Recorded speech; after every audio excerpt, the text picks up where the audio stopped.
Hello friend, आप सभी का हमारी क्लास जीके बाई अन्नू में स्वागत है।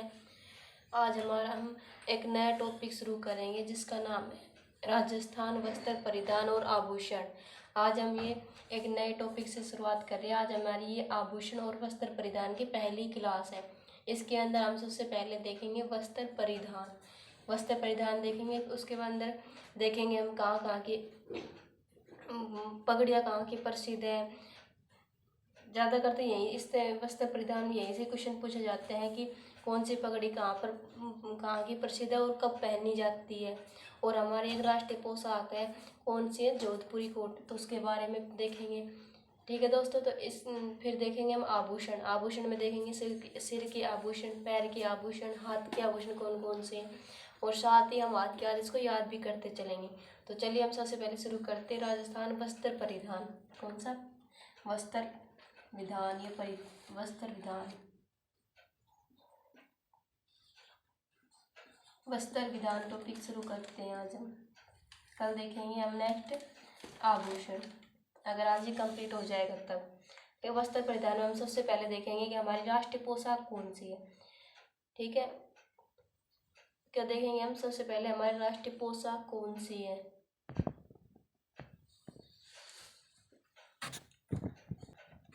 राष्ट्रीय पोशाक,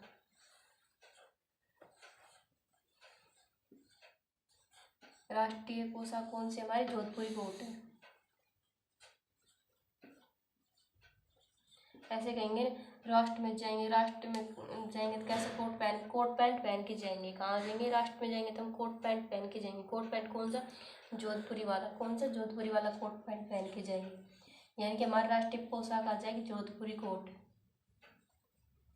जोधपुरी कोट,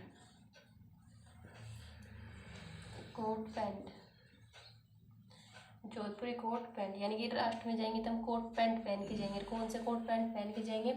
जोधपुरी वाला। कौन सा? जोधपुरी वाला। इसके बाद नेक्स्ट देखते हैं हम पुरुषों के आभूषण में कौन कौन से हैं। सबसे पहले हम पगड़ी देखेंगे। पगड़ी, पगड़ी के अंदर हम देखेंगे, पगड़ी को अन्य किस नाम से भी जानते हैं। तो पगड़ी के अन्य नाम देखेंगे। अन्य नाम, पगड़ी के अन्य नाम कौन कौन से हो जाएंगे? तो पगड़ी के अन्य नाम हो जाएगा साफा, साफा। साफा के बाद हम देखेंगे फेटा, साफा, फेटा, पाग। साफा, फेटा, पाग,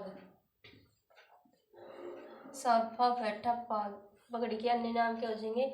साफा, फेटा, पाग। ठीक है, इसके बाद हम देखेंगे पगड़ी। पगड़ी किसका प्रतीक मानते हैं? तो पगड़ी हम सम्मान का प्रतीक मानते हैं। तो सम्मान का प्रतीक,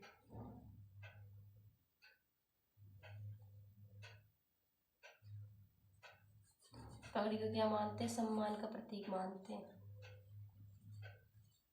सम्मान का प्रतीक। पगड़ी क्या होती है? हमारे सम्मान का प्रतीक होती है पगड़ी। फिर इसके बाद हम देखेंगे मतलब पगड़ी को अन्य और भी होते हैं, जैसे कि पगड़ी गिराना, उसको कहते हैं अपमान करना। पगड़ी को किसी के पैरों में रखना, आत्मसमर्पण करना, पगड़ी के अदला बदली करना, यानी कि भाईचारे का प्रतीक। तो ये भी हम साथ के साथ लिख लेंगे। तो हम सबसे पहले लिख लेंगे पगड़ी की अदला बदली। क्या लिख लेंगे? पगड़ी की अदला बदली। पगड़ी की अदला बदली, अदला बदली। पगड़ी की अदला बदली क्या कहलाती है? भाईचारे का प्रतीक माना जाता है। इसे क्या माना जाता है? भाईचारे का प्रतीक।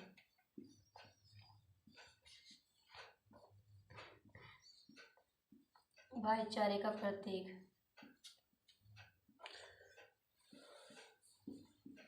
भाईचारे के प्रतीक क्या माना जाता है? पगड़ी की अदला बदली करना। ठीक है, पगड़ी की अदला बदली क्या कहलाता है? भाईचारे का प्रतीक माना जाता है। फिर कहते हैं कि पगड़ी को गिराना, पगड़ी को गिराना, पगड़ी को गिराना।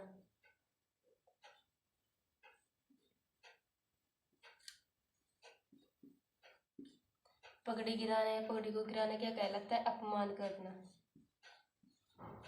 अपमान करना, अपमान करना। इसके बाद हम देखेंगे पगड़ी को किसी के पैरों में रखना।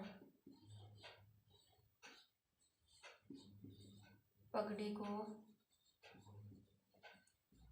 किसी के पैरों में रखना क्या कहलाता है? आत्मसमर्पण करना।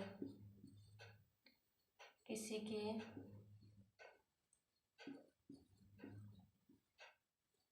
पैरों में रखना,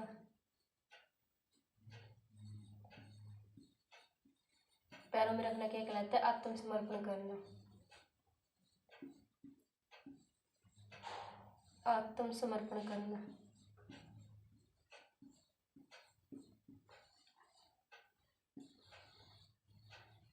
ये हमने पगड़ी का थोड़ा सा परिचय देखा। पगड़ी को किसे क्या कहते हैं, कौन सी पगड़ी किसे मतलब कि किस तरह की किस तरह यानी कि पगड़ी की अदला बदली क्या कहलाती है? भाईचारे का प्रतीक मानते हैं। किसका प्रतीक मानते हैं? यानी कि भाईचारे का। और पगड़ी गिरना या पगड़ी को गिराना क्या होता है? अपमान करना होता है। और पगड़ी को किसी के पैरों में रखना होता है आत्मसमर्पण करना। तो दोस्तों हमने सबसे पहले देखा था हमारा राष्ट्रीय पोशाक। पोशाक यानी राष्ट्र में जाएंगे तो हम जोधपुरी कोट पैंट पहन के जाएंगे। ठीक है, क्या पहन के जाएंगे? कोट पैंट पहन के जाएंगे। कोट पैंट कौन सा? जोधपुरी वाला।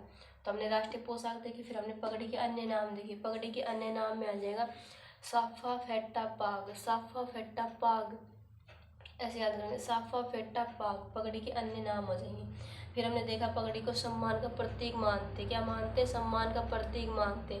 फिर हमने देखा पगड़ी की अदला बदली जो है भाईचारे का प्रतीक मानते हैं। और पगड़ी को गिराना, गिराना यानी कि अपमान करना। फिर हमने देखा पगड़ी को किसी के पैरों में रखना यानी कि आत्मसमर्पण करना। तो अब नेक्स्ट देखते हैं पगड़ी को अन्य लगे कौन कौन सी पगड़ी मेवाड़ में किस तरह की और मारवाड़ में किस तरह की पगड़ी है। अब हम देखेंगे पगड़ी। पगड़ी के अंदर हम देखेंगे कि मेवाड़ी पगड़ी को कैसी होती है। जैसे मेवाड़ी चपटी होती है, मारवाड़ी छज्जेदार होती है, खिड़कीदार होती है। ऐसे देखेंगे। सबसे पहले हम देखेंगे मेवाड़ी पगड़ी। कौन सी पगड़ी? मेवाड़ी पगड़ी। मेवाड़ी पगड़ी।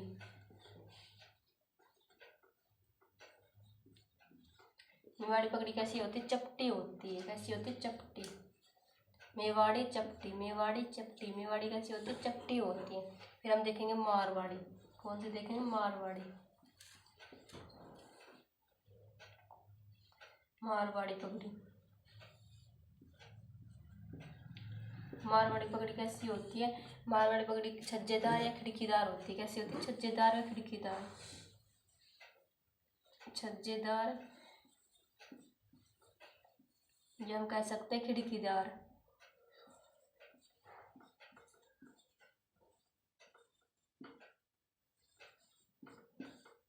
खिड़कीदार, छज्जेदार या खिड़कीदार कौन सी होती है? मारवाड़ी है।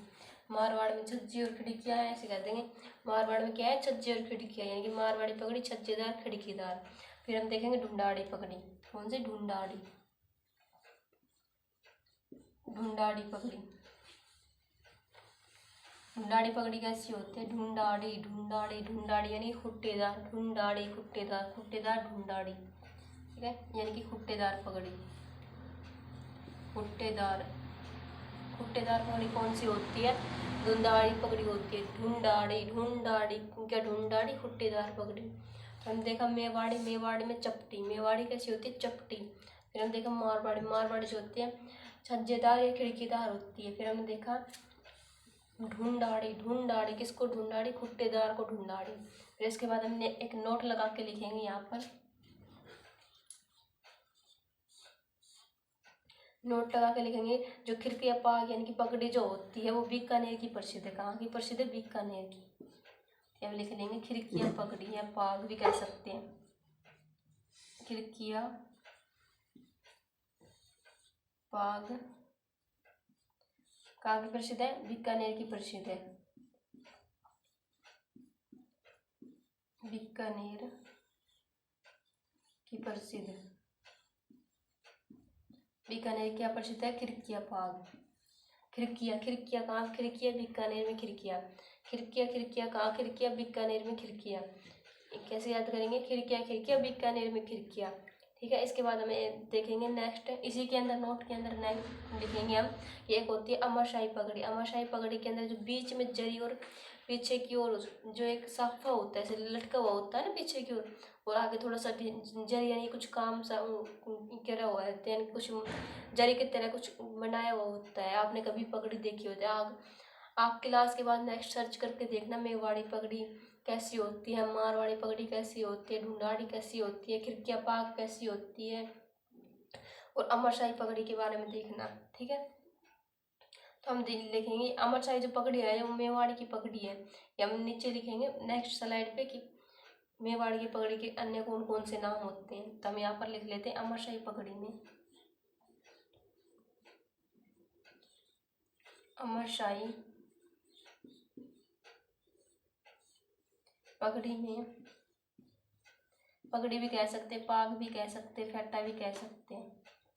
अमरशाही पगड़ी के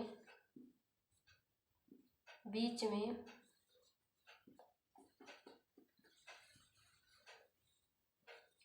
में जरी व पीछे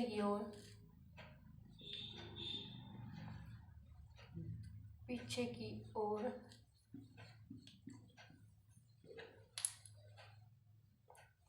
एक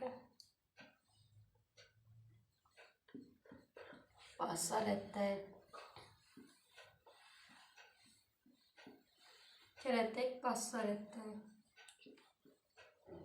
इसके बाद हम इसी में के अंदर देखेंगे, और जो उदयपुर शाही पगड़ी के भी उदयपुर शाही जो पगड़ी होती है उसके अंदर वैसे जरी जरी होती है, जो पासा नहीं होता उसके अंदर। ठीक है, तो इसी में देखेंगे उदयपुर शाही पगड़ी में, उदयपुर शाही पगड़ी में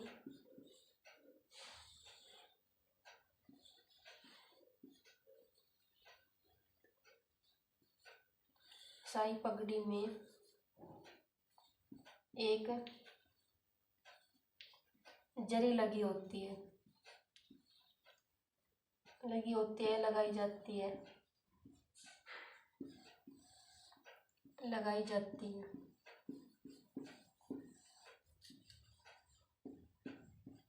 ये हमने देखा पगड़ी के बारे में कुछ।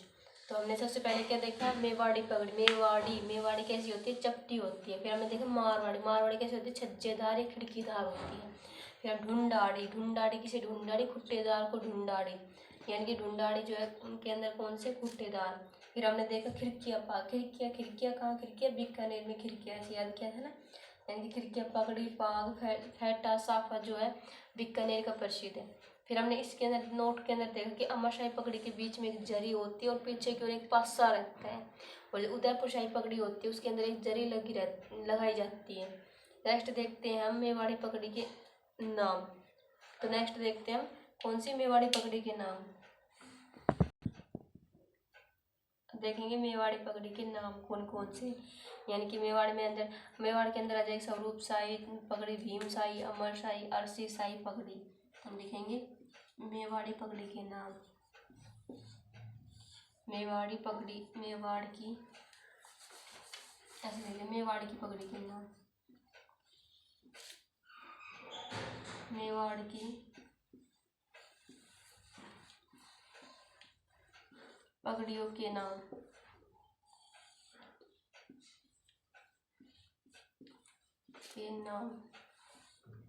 मेवाड़ के अंदर कौन कौन सी पगड़ी है, तो हम सबसे पहले देखेंगे अमरशाही पगड़ी। कौन सी पगड़ी,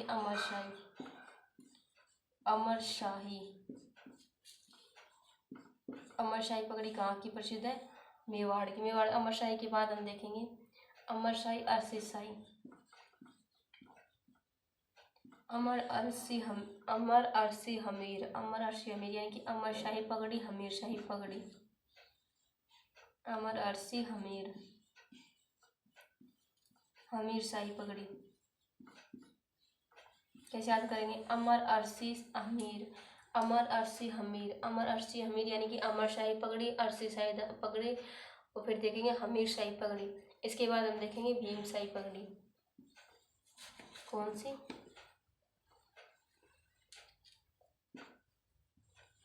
भीम शाही पगड़ी।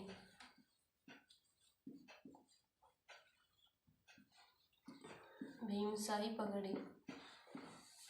भीमशाही पगड़ी के बाद हम देखेंगे भीम का स्वरूप कैसा है, चुंडा जैसा है। भीम का स्वरूप कैसा, चुंडा जैसा। भीमशाही स्वरूप शाही, स्वरूप शाही पगड़ी।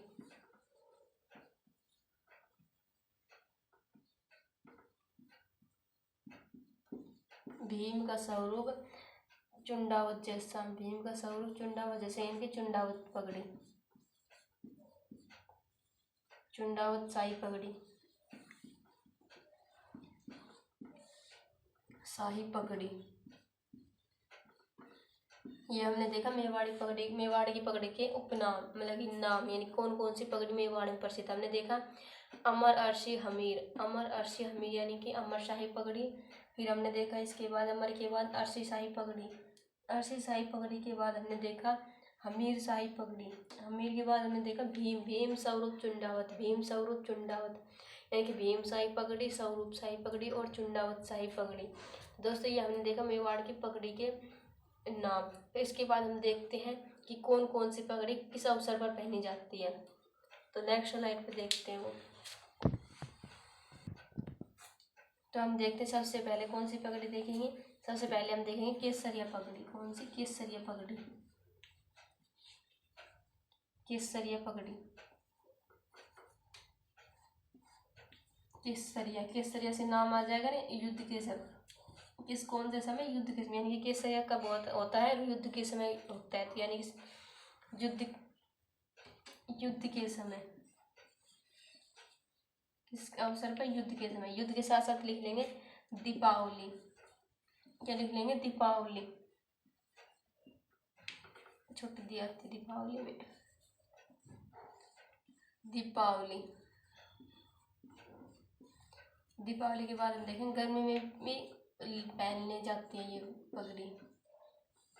तो हमने देखा केसरिया, केसरिया कब होता है, युद्ध में होता है। युद्ध दीपावली गर्मी, युद्ध दीपावली गर्मी, युद्ध दीपावली गर्मी, ऐसे याद रखें। फिर इसके बाद हम देखेंगे हमारी लहरिया पगड़ी। कौन सी पगड़ी, लहरिया,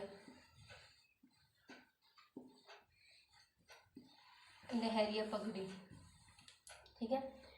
ये पगड़ी है सारी, ऐसे मत करने पगड़ी। अभी आप देखो ये केसरिया क्या है, ऐसे सोचोगे ये सारी क्या है, पगड़ियाँ। तो केसरिया पगड़ी युद्ध, युद्ध दीपावली गर्मी में। फिर देखा हमने लहरिया पगड़ी, लहरिया पगड़ी कब पहनी जाती है, लहरिया, लहरिया से याद आ जाएगा हमें सावन, क्या याद आएगा, सावन, सावन माह के अंदर, सावन माह में पहनी जाती है, ठीक है। इसके बाद हम देखेंगे और इस लहरिया पगड़ी कोई अन्य क्या नाम है, इसे हम कहते हैं राजशाही पगड़ी। क्या कहते हैं, राजशाही पगड़ी भी कहते हैं, राजशाही पगड़ी, राजशाही पगड़ी भी कहते हैं, राजशाही पगड़ी भी कहते हैं,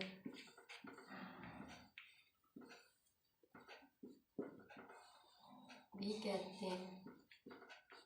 किसे कहते हैं, लहरिया, लहरिया कब गाने जाते हैं, सावन में। और सावन के अंदर अपने आप को क्या समझते हैं, राज्य समझते हैं, क्या समझते हैं, राज्य समझते हैं। तो राजशाही पगड़ी भी कहते हैं किसे, लहरिया पगड़ी को। इसके बाद हम नेक्स्ट देखेंगे मोठड़ा की पगड़ी। कौन सी, मोठड़ा, मोठड़ा की पगड़ी। एक होती है मोठड़ा की पगड़ी और एक होती है मदिल की पगड़ी। दोनों के अंदर कंफ्यूजन रहता है कि मोठड़ा की पगड़ी कब पहनी जाती है और मदिल की कब पहनी जाती है। तो आज दोनों ही कंफ्यूजन दूर कर देंगे। मोठड़ा, मोठड़ा कब पहनी जाती है, विवाह के अवसर पर या फिर मांगलिक अवसर पर। तो हम लिख लेंगे विवाह या मांगलिक अवसर पर, विवाह या मांगलिक अवसर पर, मांगलिक, विवाह या मांगलिक अवसर पर, अवसर पर, विवाह या मांगलिक अवसर पर क्या विवाह या मांगलिक अवसर पर क्या पहन जाते हैं, मोठड़ा। मोठड़ा कब, विवाह में मांगलिक अवसर पर। उसके बाद हम देखें मदिल, एक होती है मदिल की पगड़ी। कौन सी पगड़ी होती है, मदिल की पगड़ी। मदिल कैसे याद कर लेंगे, दशहरा पर। मदिल, मदिल कैसे याद कर लेंगे, दशहरा, यानी कि मदिल की पगड़ी कब पहनी जाती है, दशहरा पर, दशहरा पर, दशहरा पर पहनी जाती है। ठीक है, फिर इसके बाद हम देखेंगे एक होती है फूल पत्तियों की। कौन सी होती है? फूल पत्ती की, फूल पत्तियों की पगड़ी, फूल पत्तियों की पगड़ी। फूल पत्तियों की पगड़ी कब पहनी जाती है? फूल पत्ती से याद आ जाएगा ना हमें होली के अवसर पर। किससे? होली के अवसर पर। तो यहाँ लिख लेंगे होली के अवसर पर, होली के अवसर पर। होली पर अवसर आया, हमें किसका अवसर आया? फूल फूल फूल पत्तियों की पगड़ी पहनने का अवसर मिला। किस कौन सा अवसर मिला? फूल पत्ती की पगड़ी पहनने का अवसर मिला। तो ये हमने कुछ एक पगड़ी आती है जो प्रसिद्ध है, एग्जाम में की दृष्टि से एग्जाम में कई बार क्वेश्चन भी पूछा जाता है कि केसरिया पगड़ी कहाँ कब पहनी जाती है। ज़्यादातर बच्चों को जो कन्फ्यूजन होता है वो मोरला और मदल की पगड़ी में होता है, और एग्जाम में बस इन्हीं से क्वेश्चन बनाता है कि मदल की पगड़ी कब पहनी जाती है। तो दस याद कर लेंगे, दशहरा पर। मदल कब पहनी जाती है? दशहरा पर। तो हम सबसे पहले देखा केसरिया। केसरिया कब होता है? युद्ध के समय होता है। तो युद्ध और दीपावली गर्मी में कौन सी पहनी जाती है? केसरिया पगड़ी। फिर हमने देखा लहरिया। लहरिया कब? लहरिया सावन में लहरिया, और सावन में लहरिया तो हम खुद को राजा समझे, यानी कि लहरिया पगड़ी को राजाशाही पगड़ी भी कहते हैं। फिर हमने देखा मोठड़ा। मोठड़ा कब पहन जाती है? विवाह में मांगलिक अवसर पर। फिर मध्य दस याद कर लेंगे, दशहरा पर। और फूल पत्तियों की कब हो जाएगी? फूल पत्तियों की हो जाएगी हमारी होली के अवसर पर। नेक्स्ट देखते हैं हम इसके बाद। इसके बाद हम देखेंगे एक होता है छापदार। छापदार किसे कहते हैं? मेवाड़ महाराणा की पगड़ी बांधने वाले को क्या कहते हैं? छापदार कहते हैं। तो हम लिखेंगे मेवाड़ महाराणा को, मेवाड़ महाराणा को पगड़ी बांधने वाला। क्या करने वाला? पगड़ी बांधने वाला, पगड़ी बांधने वाला, पगड़ी बांधने वाला, बांधने वाला व्यक्ति। बांधने वाला व्यक्ति क्या कहलाता है? छापदार। क्या कहलाता है? छापदार। बांधने वाला व्यक्ति क्या कहलाता है? छापदार, छापदार। इम्पोर्टेंट तो है दोस्तों, कई बार क्वेश्चन पूछ लिया जाता है, या फिर एग्जाम में आने वाले एग्जाम में पूछ सकते हैं कि मेवाड़ महाराणा की पगड़ी बांधने वाला व्यक्ति क्या कहलाता है? क्या कहलाता है? छापदार। पगड़ी बांधने वाला व्यक्ति छापदार कहलाता है। इसके बाद हम देखेंगे पुरुष, मतलब कि पुरुषों के शरीर पर पहने जाने वाले वस्त्र। क्या देखेंगे? पुरुषों के शरीर पर पहने जाने वाले वस्त्र।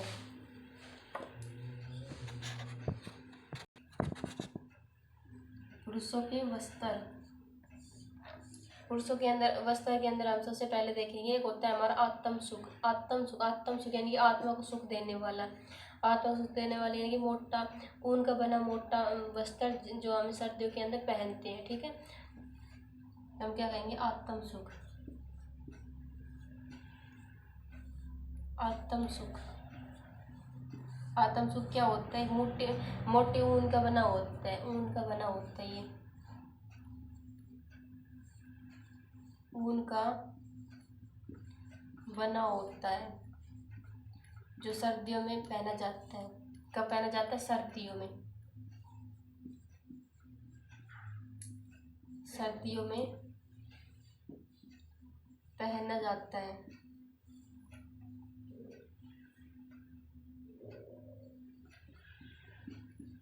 सर्दियों में पहना जाता है। कैसे आते हैं? आत्म सुख। आत्म सुख यानी कि आत्मा को सुख देने वाला वस्त्र। आत्म सुख यानी कि आत्मा को सुख देने वाला वस्त्र। ठीक है, इसको शरीर के ऊपरी हिस्से में पहना जाता है, यानी कि मोटा ऊन का बना होता है और सर्दियों में पहनते हैं। कैसे याद कर लेंगे? सर्दियों में मोटा ऊन का बना होता है, यानी कि सर्दियों के अंदर आत्मा को सुख वही वस्त्र देंगे जो हमें मोटा ऊन का बना हो। तो हमने देखा आत्म सुख। आत्म सुख के बाद हम देखेंगे जामा। इधर क्या देखेंगे? जामा। जामा जो होता है शरीर के ऊपरी वस्त्र होता है, ये तो लिख लेंगे शरीर का ऊपरी वस्त्र। ये आत्म सुख भी शरीर का ऊपरी वस्त्र ही होता है, शरीर का ऊपरी वस्त्र, शरीर का ऊपरी वस्त्र होता है। शरीर का ऊपरी वस्त्र क्या होता है? जामा होता है। और नीचे से क्या होता है? ये घेर का बना होता है, जैसे फ्रॉक टाइप में होती है ना, लड़कियों के वैसे होते हैं, नीचे से क्या होता है, घेर का होता है, नीचे से घेर का होता है, नीचे से कैसा होता है, घेर का होता है। और ये कब पहना, किसके द्वारा पहना जाता है, पुरुष के द्वारा पहना जाता है। और कब पहना जाता है, युद्ध में जाते समय पहनते हैं। आपने अगर कोई देखा हो तो महाराणा प्रताप वगैरह वो ये युद्ध में जाते हैं तो फ्रॉक टाइप में होता है, जो होता है उसको पहन के जाते हैं। ठीक है, तो पुरुष के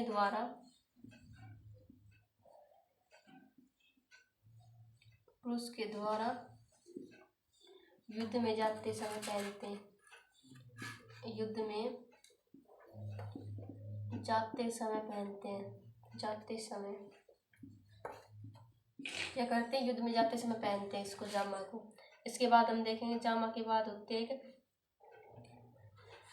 जामा के बाद हम देखेंगे चोगा, जामा चोगा। जामा के बाद देखेंगे चोगा या चुगा भी कहते हैं इसको।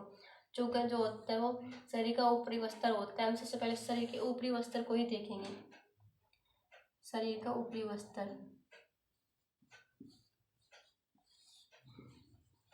शरीर का ऊपरी वस्त्र, ऊपरी वस्त्र।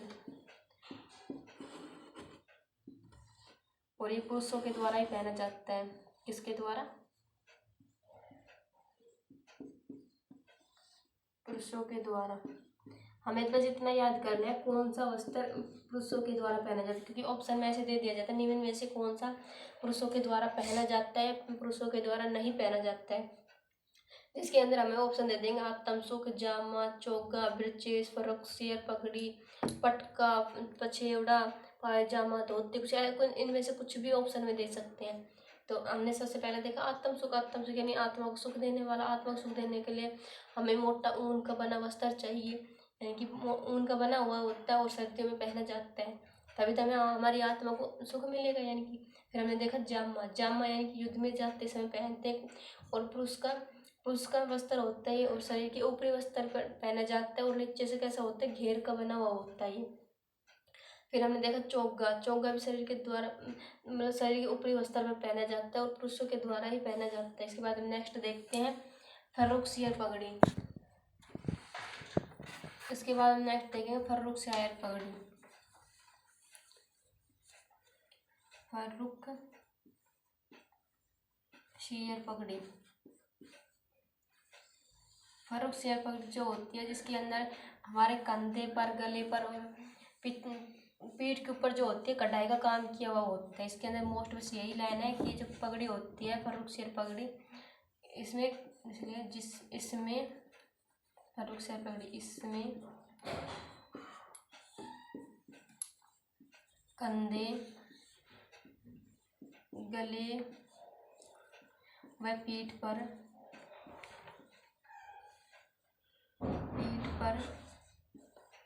कढ़ाई का काम किया जाता है। फिर कढ़ाई का काम होता था, कढ़ाई का काम होता था। ठीक है, इससे पहले हमने कई पढ़े थे, उसके अंदर हमने ऐसे कोई कढ़ाई के बारे में नहीं पढ़ा था। यानी कि फर्रुख, सिर की क्या खासियत है कि इसके अंदर जो होते हैं गले के ऊपर, पीठ के ऊपर, कंधे के ऊपर जो होते हैं कढ़ाई का वर्क किया हुआ होता है। इसके बाद हम नेक्स्ट देखेंगे हमारा पटका। क्या देखेंगे, पटका। पटका कमर में तीर, पटका यानी कि कमर में पहने जाने वाला होता है। इसे हम कमरबंद भी बोल सकते हैं, कमरबंद, जिसके अंदर क्या रखी होती है, तलवार रखी होती है इसके अंदर, यानी कि तलवार रखने के काम में आता है ये, जिसमें तलवार रखी हुई होती है। तलवार भी कह सकते हैं, कटार भी कह सकते हैं, जिसमें तलवार या कटार रखी जाती है।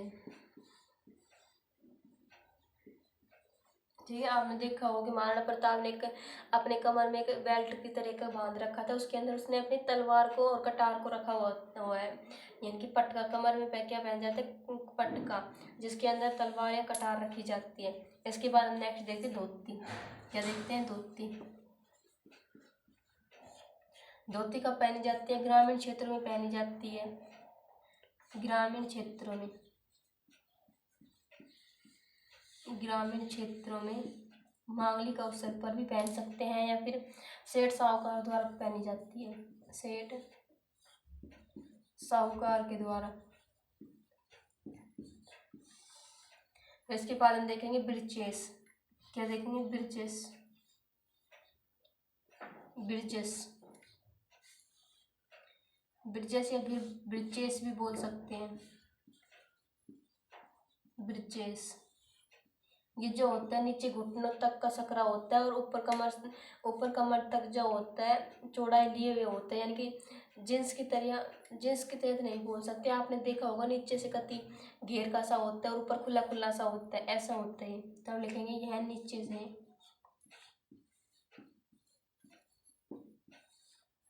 नीचे घुटनों तक सकरा व घुटनों से कमर तक।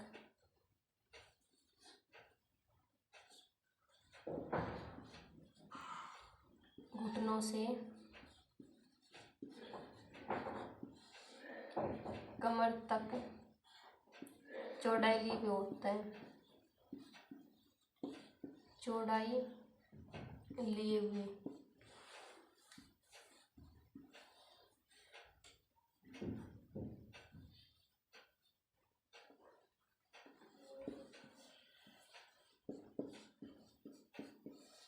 चौड़ाई लिए हुए होता है। तो ये हम देखे थे पुरुषों के कुछ आभूषण, पुरुषों के वस्त्र। पुरुषों के वस्त्र देखे थे हमने। तो फर्रुखशहर पगड़ी में हमने देखा फर्रुखशहर पगड़ी के अंदर क्या इंपॉर्टेंट है कि इसके अंदर कढ़ाई का काम किया जाता है।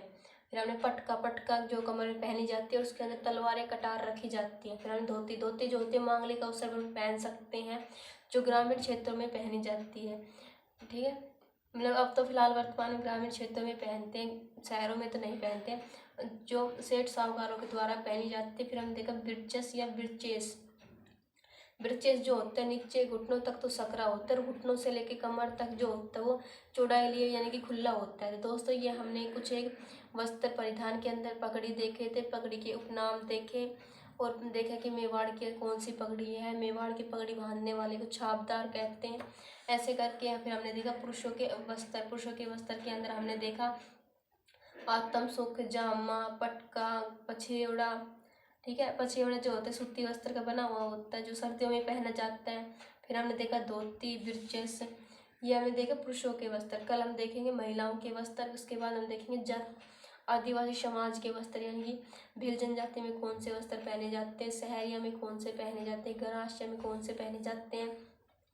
फिर हम ओढ़नियाँ देखेंगे, जैसे कि जवारबाद की ओढ़नी, लहरबाद की ओढ़नी, ऐसे करके कल हम नेक्स्ट क्लास में देखेंगे वस्त्र। फिर हम देखेंगे आभूषण। तो दोस्तों आज के लिए इतना ही। अगर आपको हमारी क्लास अच्छी लगी हो तो इसे लाइक करना, शेयर करना, सब्सक्राइब करना, अपने दोस्तों तक हमारी क्लास को पहुंचाना और उसे बताना कि हम आपके लिए हाई कोर्ट चतुर्थ श्रेणी वैकेंसी के लिए कला संस्कृति का निःशुल्क बैच लेके आए, जिसके अंदर हम आपको पूर्णतः संपूर्ण कला संस्कृति कराएंगे और हमारा टारगेट है 25/25 की तैयारी। इससे पहले दोस्तों मैं आपको बता दूं हमने 3 टॉपिक ऑलरेडी पूरे कंप्लीट कर चुके हैं, जिसके अंदर हमने सबसे पहले त्योहार पढ़े, फिर हमने मेले पढ़े, फिर हमने लोक नृत्य और लोक नाट्य भी पढ़े। तो ये हमारी 5वां टॉपिक है। 5वें टॉपिक के अंदर आज हमने इसके अंदर पहली क्लास ली है वस्त्र परिधान की। तो नेक्स्ट मिलते हैं महिला परिधान वस्त्र के साथ। आज के लिए इतना ही दोस्तों, ऑल द बेस्ट।